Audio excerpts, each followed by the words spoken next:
Hello and welcome to Paddling Pool 208. I am Pat here with our resident quota expert, Zari. How are you, Zari? I am good and ready to analyze some crab tanks. Oh my god. This is my job now. I take it very seriously. But we are about to get into the first match of the day with Babouin Challenge. I'm not saying that right, but you know how it be. Versus El Arctic. So that will be on Manta Maria Plamblets. Starting well today. But yes, this is gonna be a game of clams. I'm looking forward to seeing what both teams bring to the table and how many crab tanks we're gonna be starting with.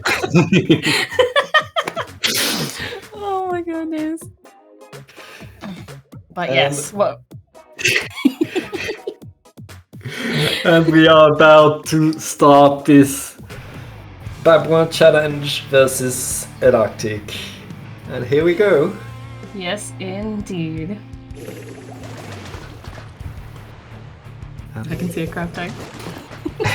I can see a heavy. I love heavy, and the Neo Rapid. Like, it's been pretty popular.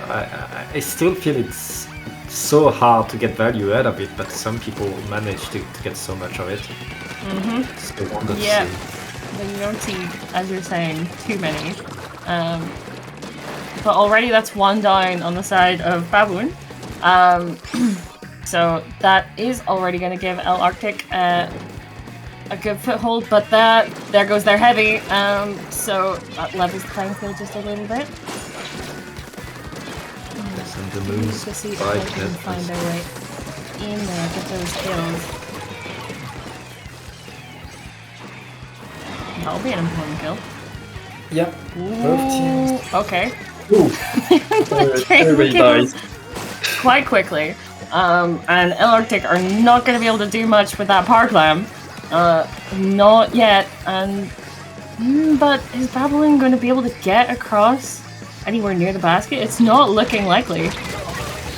Yeah, El Arctic, they finally get to mid, but so many of their players are down, they have to move back again. And are they going to lose the Super Clan? I'm speaking. And they refresh it.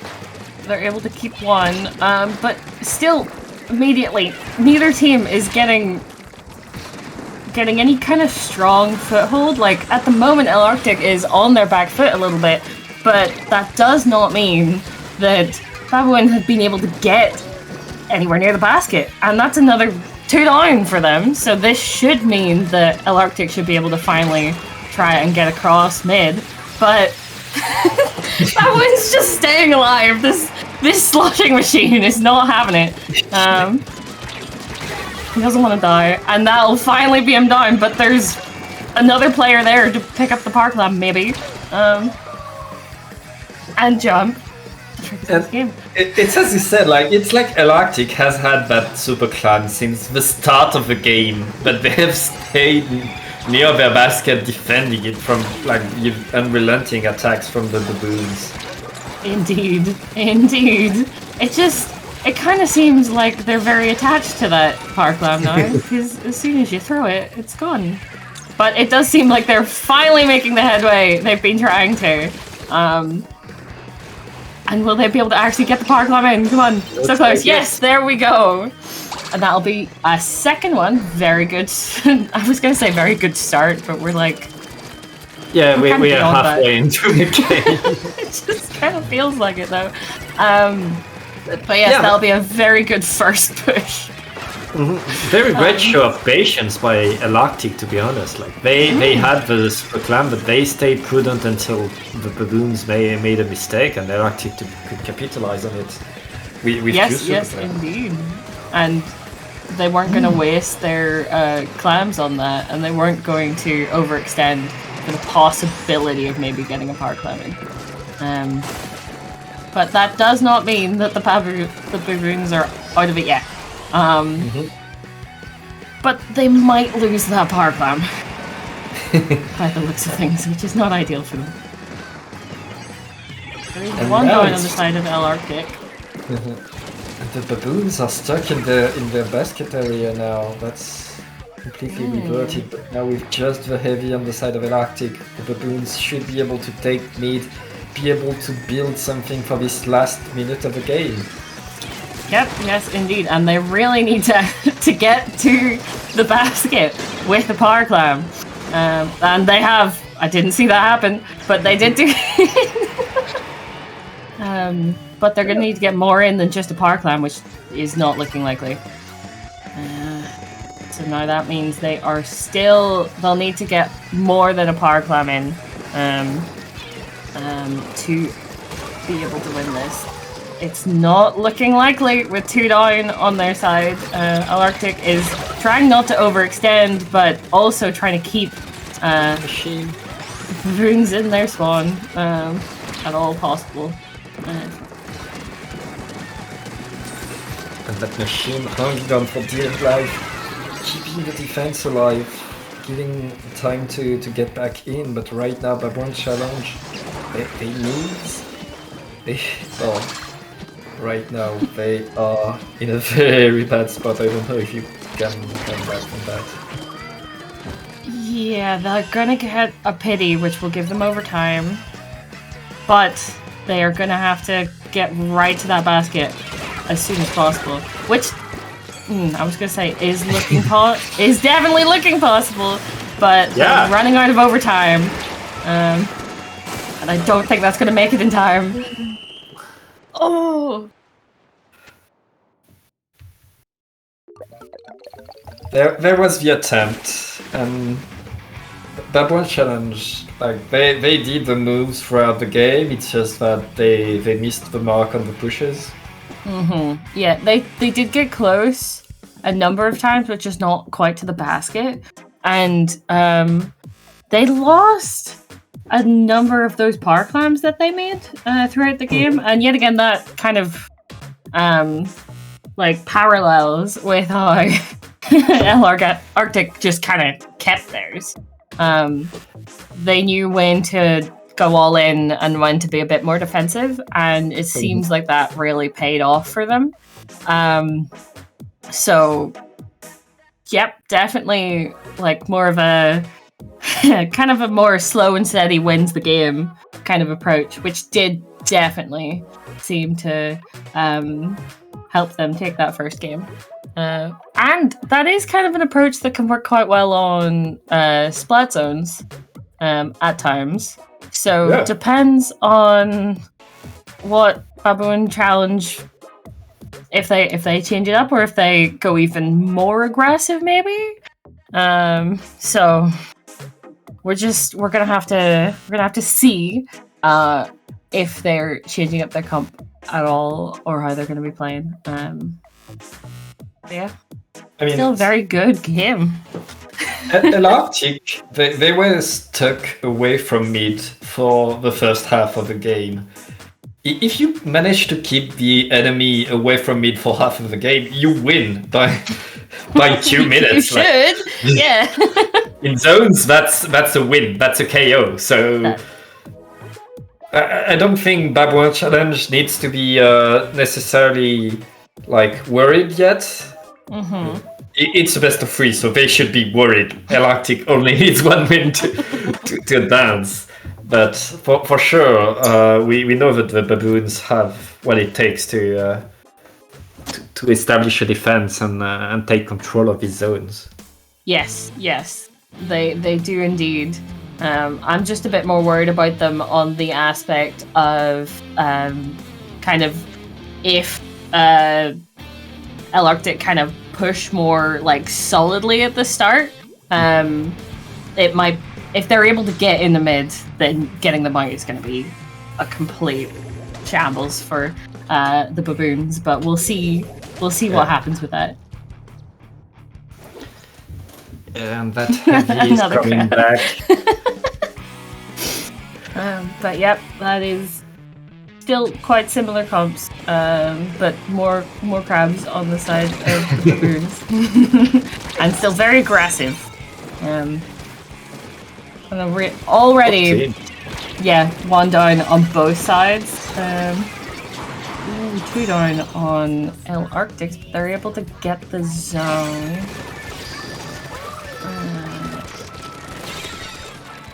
And continue to have it. They get the zone, but they didn't get the full lockout. And Babouin Challenge, they are still there. They are still creating the threats. Right now, 80 versus 90. Pretty much nothing has been scored yet, and it's Babouin Challenge taking the zone from themselves right now, countering that racetrack. That's going to do pretty much nothing for El Arctic. Right now, the Baboons are in a much better position than they were on game 1. Yes, indeed. That aggression has really helped them kind of make it that much more difficult for El Arctic to get in and get set up. And they're gonna have to get moving because that's now below 40. This is not looking good. That's another tri-strike, and another one, which can cap the zone and get them in. But sometimes you just need more than one, or more than just a tri-strike. Those crabs are doing work! Crab is done, but with Piero on the platform and behind the crabs, that's quite the counter. El Arctic in a great position. Right now they have no penalty and they are scoring points, but they have to get away. Babouin Challenge, they stayed mid the whole game, basically so far. And El Arctic was there too most of the time, but Babouin Challenge, they always had someone ready to paint the zone. Yeah, ready to paint the zone, ready to cause some chaos in mid to mean even when El Arctic is able to get the zone, they're never quite able to be comfortable with it. Because there's always someone there to challenge, as you're saying. But that is 3 down for the Baboons. That's a wipe, which will mean this might be what El Arctic finally needs to hold on to the zone. But it depends. They need to not overextend and use their specials wisely. So they are working through their points there. There's no penalty left. But that at the moment there's 1 down on each side, which is not going to, and that's another person goes down for El Arctic, which is not ideal. They're trying to hold this. They've almost got lead. Could be lead. Yes, it is. That's where the heavy goes so hard. Once you manage to establish that perimeter, get the wipeout and put your heavy on top mid, have your players on the enemy platform, that heavy is such a pressure. It's going to slow down any push, and that's what gave the lead to El Arctic. Yes, but it's going to be difficult for them to even keep that. The Baboons are already working through those penalty points. They need to get back in, but also they can't be too hasty about it, because the second they're too hasty, 1 or 2 of them will go down. And that's those penalty points through. They really need to get in. They do from a distance! Few points away from the lead. This has been so back and forth, and right now, wipeout. And a wipe? Challenge with 1 minute left. This could be it. This could be the moment that El Arctic is waiting. They only need to win this game and they win the round. Yes, indeed. That's all they need. And there's less than a minute on the board now. They need to be careful about this. And it does look like they're going to be trying to. But that's, slowly people have been going down on the side of El Arctic. And it could be a KO right now. Might still be fine, because they haven't been looking at the zone, and they might just get a KO anyway! Yeah, the Baboons there looked like they were trying to, kill enough El Arctic to go in, but the zone was still ticking. Yeah, that was such 2 close games, but the difference was El Arctic, once they had their momentum, stopping them was pretty much impossible for the Babouin Challenge. Yep, yes, indeed. And especially since the zone, as I was saying, just keeps ticking. You need to be aware of that while you're in those 1v1s, those 2v1s, so that you can't just ignore it. Because otherwise, the game will end before you can get through the enemy team to the objective. So, well played to both of those teams. Babouin Challenge were definitely coming out strong, especially that game. They were, as we were saying, for the majority of that, they had a presence in mid, which meant that El Arctic couldn't get settled and get set up, and that really hindered their ability to kind of work away at that zone. But as soon as Babouin Challenge weren't able to be there, that's when it all kind of fell apart for them. But still very well played to both teams. Those were some good matches. Yeah, and we will see more good matches very soon after this short break. See you soon. See you then.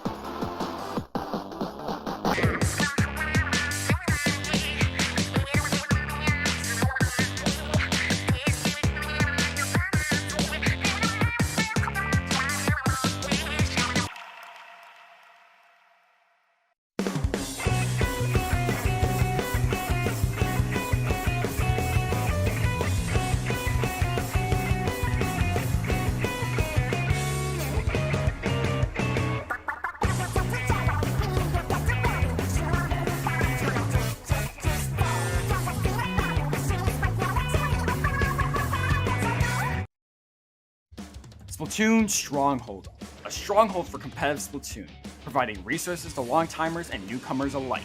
If you're new to the competitive scene or still figuring out how to join, we have a getting started guide and plenty of other resources to help you in your journey.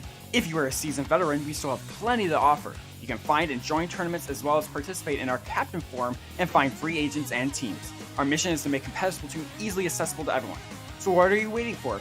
Join the Splatoon Stronghold today!